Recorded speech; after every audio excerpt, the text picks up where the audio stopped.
오늘 또 말씀과 더불어 또 하루를 시작합시다. 7월 9일 26장부터 29장 말씀을 함께 봅시다. 잠언입니다. 잠언 26장 같이 읽겠습니다. 미련한 자에게는 영예가 적당하지 아니하나니 마치 여름에 눈 오는 것과 추수 때에 비 오는 것 같으니라. 까닭 없는 저주는 참새에 떠도는 것과 제비에 날아가는 것 같이 이르지 아니하느니라. 말에게는 채찍이요 나귀에게는 자갈이요 미련한 자의 등에는 막대기니라. 미련한 자의 어리석은 것을 따라 대답하지 말라. 두렵건대 내가 그와 같을까 하노라. 미련한 자의 어리석은 것을 따라 그에게 대답하라. 두렵건대 그가 스스로 지혜롭게 여길까 하노라. 미련한 자 편에 기별하는 것은 자기의 발을 베어버림이라. 해를 받느니라. 저는 자의 다리는 힘없이 달렸나니 미련한 자의 입의 잠언도 그러하니라. 미련한 자에게 영예를 주는 것은 돌을 물매에 매는 것과 같으니라. 미련한 자의 입의 잠언은 술 취한 자의 손에 든 가시나무 같으니라.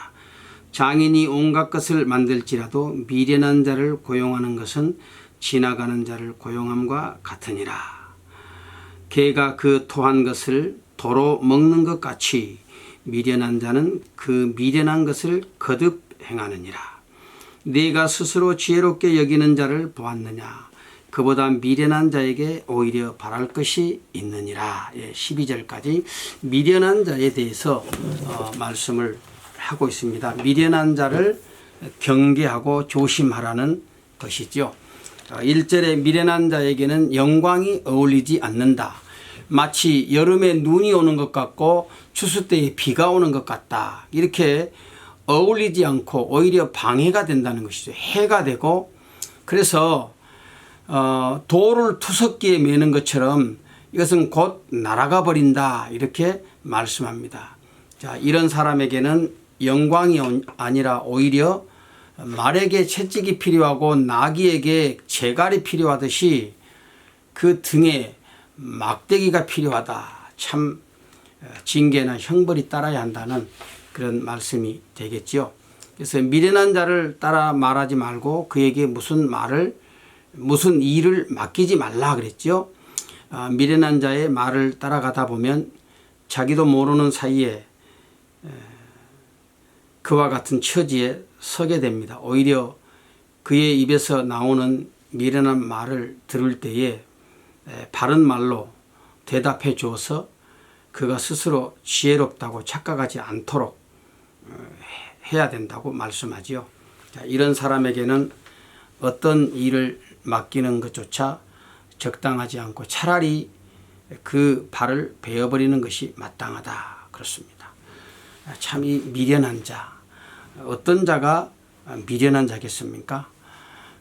하나님의 지혜가 없는 자, 하나님과 상관없는 어리석은 자, 아무리 지혜로운 말을 하는 것 같지만 그것은 하늘의 이치에 맞지 않는 그런 말을 함으로써 오히려 해를 끼치게 되어지는 것이죠. 미련한 자에게 일을 맡기지 말아야 하는 이유는 토한 것을 도로 먹는 개처럼 그 미련한 것을 거듭해서 반복하기 때문입니다. 그래서 오늘 여기 이 미련한 자는 단지 지혜와 지식이 좀 모자라는 그런 사람이 아니지요. 근본적으로 하나님을 싫어하는 사람, 하나님이 없다고 교만하게 행하는 어리석은 사람을 의미하는 거예요. 그래서 그가 옳은 생각하고 옳은 행동하는 것처럼 보일지라도 우리 하나님께서 모든 것을 다 판단하십니다. 사람의 영혼을 해치고 또 바른 길, 생명의 길로 인도하지 못하는 어떤 지혜나 지식과 교훈, 행위도 하나님 앞에서는 영광을 얻지 못하는 것입니다. 그 다음에 이제 게으른 사람에 대해서 또 이야기합니다. 13절부터 21절까지 22절까지 함께 봅시다. 게으른 자는 길에 사자가 있다 거리에 사자가 있다 하느니라. 문짝이 돌저기를 따라서 도는 것 같이 게으른 자는 침상에서 구우느니라. 게으른 자는 그 손을 그릇에 넣고도 입으로 올리기를 괴로워하느니라. 게으른 자는 선이 대답하는 사람 7보다 자기를 지혜롭게 여기느니라. 길로 지나다가 자기에게 상관없는 다툼을 간섭하는 자는 개 귀를 잡는 자와 같으니라. 횃불을 던지며 살을 쏘아서 사람을 죽이는 미친 사람이 있나니 자기 이웃을 속이고 말하기를 내가 희롱하였노라 하는 자도 그러하니라. 나무가 다하면 불이 꺼지고 말장이가 없어지면 다툼이 쉬느니라. 숯불 위에 숯을 더하는 것과 타는 불에 나무를 더하는 것 같이 다툼을 좋아하는 자는 시비를 일으키느니라. 남의 말하기를 좋아하는 자의 말은 별식과 같아서 뱃속 깊은 데로 내려가느니라. 게으른 사람, 또 말하기 좋아하는 사람에 대한 경계지요. 게으른 사람은 일하기를 싫어하고 도전정신이 없고 손을 그릇에 넣고도 그것을 입으로 올리는 것조차도 싫어한다고 말씀하지요. 그래서 이 게으른 사람은 매사에 쓸데없는 상상을 하고 이런저런 핑계를 대고 변명이 참 많습니다. 이런 사람은 스스로 자기 자신을 배불릴 마음조차도 가지지 않는다고 합니다. 이리 뒹굴고 저리 뒹굴고 그렇게 하는 일 없이 지내는 것을 낙으로 삼는 것이죠. 자, 이런 사람에게는 필연적으로 공핍이 찾아오게 되어 있습니다. 우리 신앙생활도 마찬가지입니다.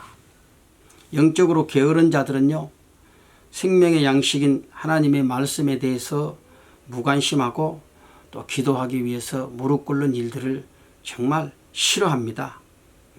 수고하지 않고 얻을 수 있는 영적인 축복이 없습니다. 하나님은 사모하는 영혼을 만족하게 하시고 줄인 영혼에게 좋은 것으로 채워주신다. 시편 107편 9절에서 말씀하셨어요. 이 영적인 게으름을 우리가 경계해야 되겠고 열심을 품고 부지런히 주님을 섬기는 자리로 나가야 되겠습니다. 22절에 말을 조심하라고 했죠. 쓸데없이 이웃의 일에 간섭하고 다투는 사람은 그것은 개의 귀를 잡는 자처럼 우리가 개 귀를 잡아당기면 어떻게 되겠습니까? 결국은 물리겠지요. 해를 당하게 된다 그 말입니다. 그래서 말로서 시비를 일으키는 사람은 마치 숯불 위에 숯을 더하고 타는 불에 나무를 더하는 것과 같이 큰 시비를 불러일으키게 되어진다고 말씀합니다. 무엇보다도 남의 말을 하는 것을 조심해야 됩니다. 남의 말하는 것은 마치 맛있는 음식을 먹는 것처럼 계속해서 먹고 싶고 또 그것에 탐욕을 품을 수밖에 없듯이 그 말하는 것을 그치지 않게 되는 것이죠. 22절에 그렇게 말씀했잖아요. 남의 말하기를 좋아하는 자의 말은 별식과 같아서 뱃속 깊은 데로 내려가느니라 그렇습니다. 오늘 우리가 참 우리 마음 속에 어떤 것을 채워야 되겠어요? 신령한 것들을 채워야 되겠죠. 신령한 것들을 채워서 그 마음에 가득하게 할 때에 오늘 우리의 말도 아름답고 신령한 말이 되어집니다. 그래서 무엇보다도 남의 말하는 것을 경계하도록 해야 되겠습니다. 27장을 또 함께 읽읍시다. 27장 1절부터 같이 읽는데요. 9절까지 읽읍시다. 너는 내일 일을 자랑하지 말라. 하루 동안에 무슨 일이 날는지 내가 알 수 없음이니라. 타인으로 너를 칭찬하게 하고 내 입으로는 말며 외인으로 너를 칭찬하게 하고 내 입술로는 말지니라. 돌은 무겁고 모래도 가볍지 아니하거니와 미련한 자의 분노는 이 둘보다 무거우니라. 분은 잔인하고 노는 창수 같거니와 투기 앞에야 누가 서리요.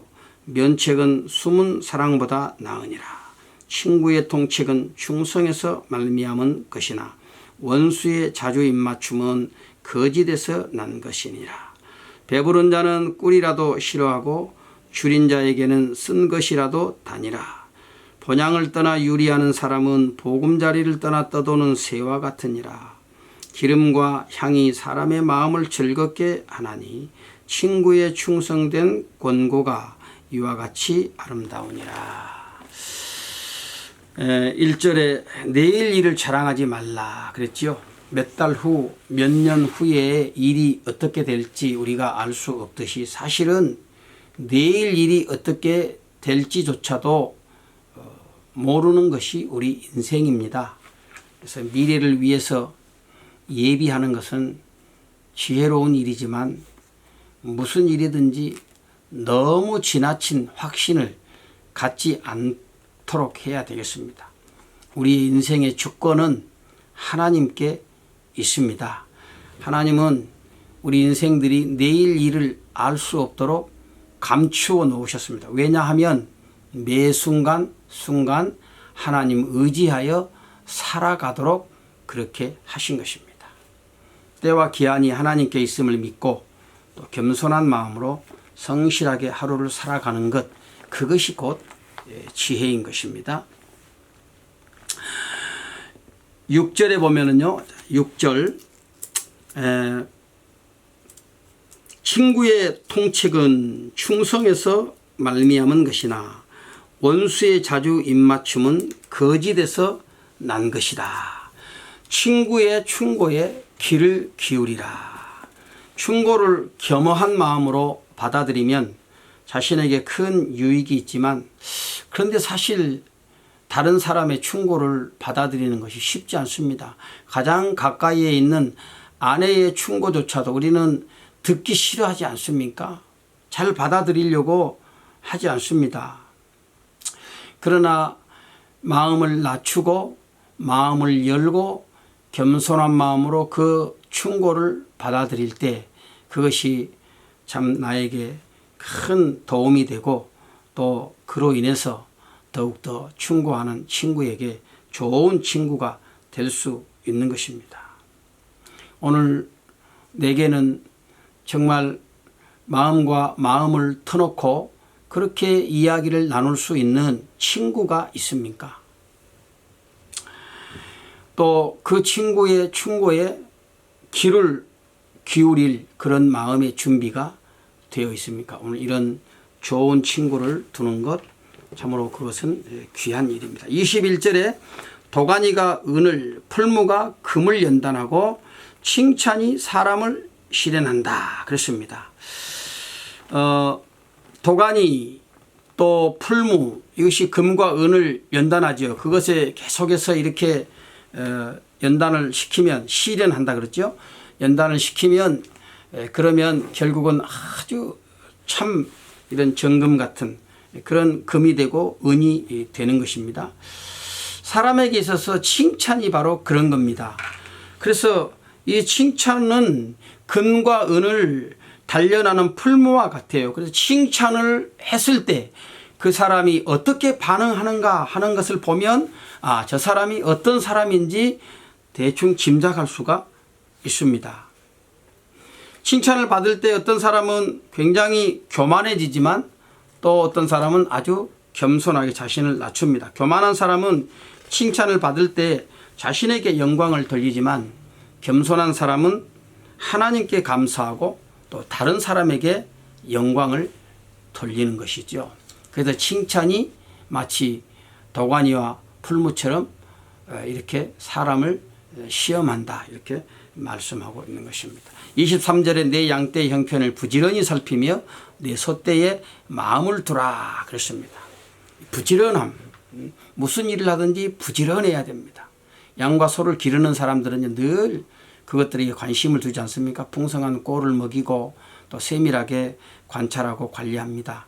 하나님께서는 짐승들이 먹을 수 있는 것들을 다 이렇게 예비해 놓으셨죠. 그러므로 주인은요, 때를 따라서 그 초장으로 그 짐승들을 인도하기만 하면 됩니다.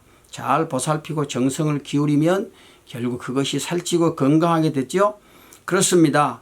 무슨 일을 하든지 부지런하면 좋은 결과를 얻게 됐습니다. 가축을 부지런히 돌보면 그 가축이 나에게, 그 돌보는 자에게 젖을 제공하고 또 털을 제공하고 가죽을 제공하고 그렇게 해서 이렇게 은혜를, 풍성한 것들을 누릴 수 있게 해 주는 것이죠. 수고한 것으로 배불리고 또 따뜻하게 하는 것, 이건 하나님이 주시는 복입니다. 무엇보다도 양떼의 형편을 부지런히 살피고 또 소떼의 마음을 두라고 했는데, 사실 우리 영혼도 마찬가지입니다. 영혼의 목자된 자들의 사명도 바로 그런 것 아니겠습니까? 한 영혼의 깊은 관심을 가지고 또 영적인 필요에 귀를 기울이고 적절한 때에 맞는 말씀으로 먹이고 양육해야 될 책임이 있는 것이죠. 그럴 때 교회가 여러분 행복해지게 되고 또 성도들의 영적인 건강이 이렇게 건강해지게 되는 것입니다. 오늘 우리에게도 이런 참 건강한 삶이 있었으면 좋겠습니다.